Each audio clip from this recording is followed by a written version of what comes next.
لاندې یا وچه غوښه چې په ځینو سیمو کې ورته کتره هم وایي د افغانستان له دودیزو خوړو څخه ګڼل کیږي او اوږده تاریخي مخینه لري. په افغانستان کې ډیری هغه کسان چې اقتصادي وضعیت یې ښه وي د ژمي په رارسېدو سره لاندی کوي، پسه او یا هم خوسۍ حلالوي.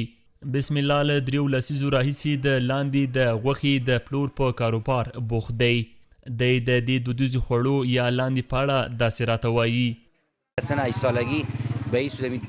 لا تکلنۍ را په دې خوا دلته د لاندې غوښه پلورو شاوخوا 10 کاله مې کېږي.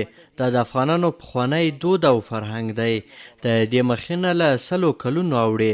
هغه وخت چې په کلیو کې خلکو تازه غوښې ته لاسرسی نه درلود یا به دوکانونه لري وو، نو خلکو به غوښه وچول او له هغه به یې د وخت په تیریدو سره استفاده کوله.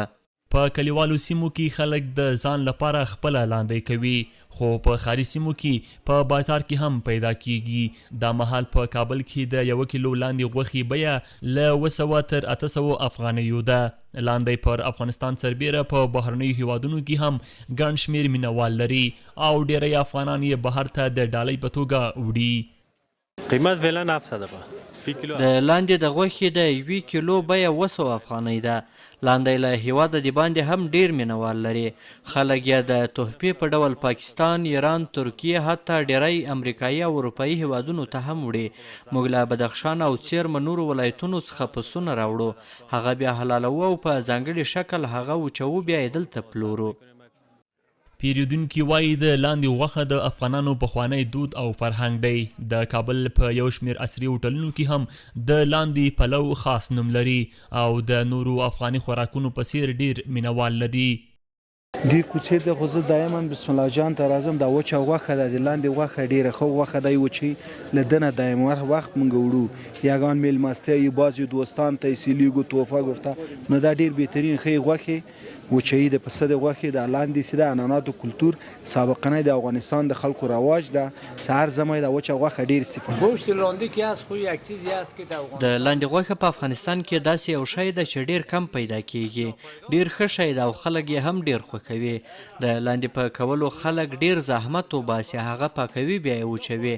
د کابل په یو شمیر هوټلونو کې هم د لاندې پلو پیدا کیږي چې له نورو غوښو څخه بیل یو ځانګړی خوند لري.